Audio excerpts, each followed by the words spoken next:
Filmes de terror, na maioria das vezes, são conhecidos por suas cenas assustadoramente violentas, cenas que definitivamente não foram feitas para você assistir comendo. Mas e se existissem filmes de terror sem nenhuma gota de sangue, sem nenhum tipo de violência explícita? Bem, esse tipo de filme existe. Mas a pergunta que não quer calar é: poderiam filmes de terror sem sangue causar algum tipo de medo? Seriam eles capazes de causarem o mesmo impacto que filmes de terror que possuem sangue e violência causam? Ou eles só são filmes bobos e covardes, feitos para um público mais casual que não tem o costume e nem estômago para assistir em produções que na teoria seriam mais aterrorizantes e pesadas? Bem, é isso que vamos descobrir nesse vídeo. Olá, eu sou o Zeca e seja bem-vindo ao Zeca Análises. Bem, esse é o tipo de discussão que eu sinceramente não sei por que ainda existe. É o tipo de questão que deveria ter sido superada há bastante tempo. Mas, infelizmente, até hoje eu vejo muitas pessoas batendo nessa mesma tecla, que, pelo menos para mim, é algo bem idiota. Alguns tratam o sangue e violência como algo fundamental para o gênero, mas não é. O terror é muito diferente dos demais gêneros.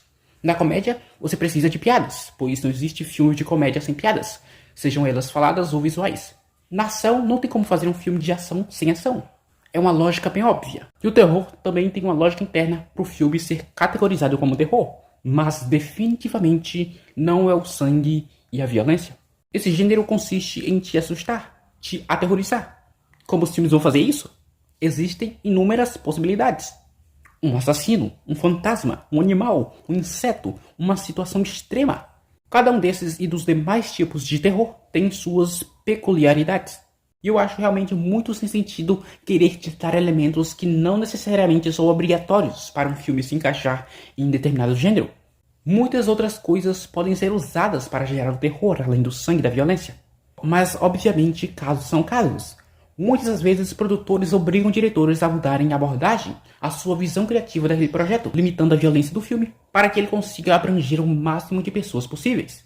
Isso acaba muitas das vezes matando a visão criativa do diretor, que muitas das vezes tinha a violência como o seu principal artifício de terror. Imagine o que seria da franquia Jogos Mortais e de Terrifier sem a violência ao favor delas. Elas tentariam ao máximo transmitir o sentimento de angústia e brutalidade para o espectador de uma maneira mais leve e menos explícita.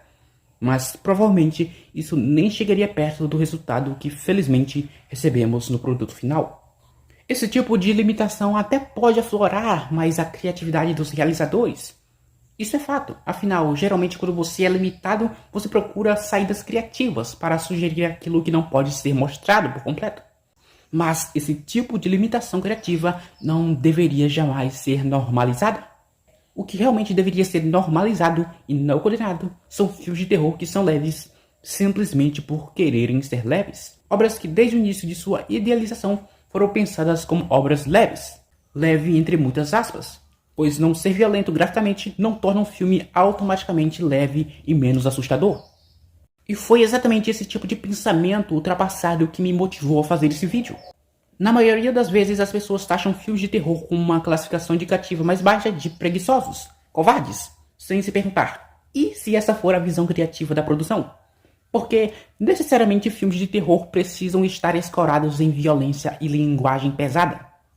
Às vezes o terror pode ser gerado, pode ser manifestado de maneiras simples e inofensivas. Filmes de terror sobrenatural estão aí por anos nos entregando figuras assustadoras, que não precisam de facas e nem de machados para nos entregarem cenas pesadas e macabras. Tudo depende de como as obras foram idealizadas e de como elas serão executadas.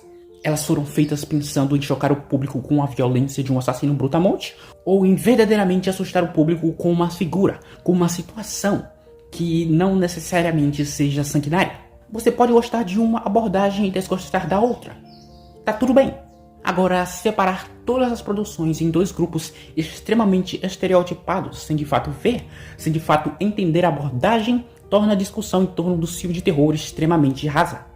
Se as pessoas vissem os filmes de terror como eles são e não como elas queriam que eles fossem, as discussões em torno deles seriam muito mais ricas.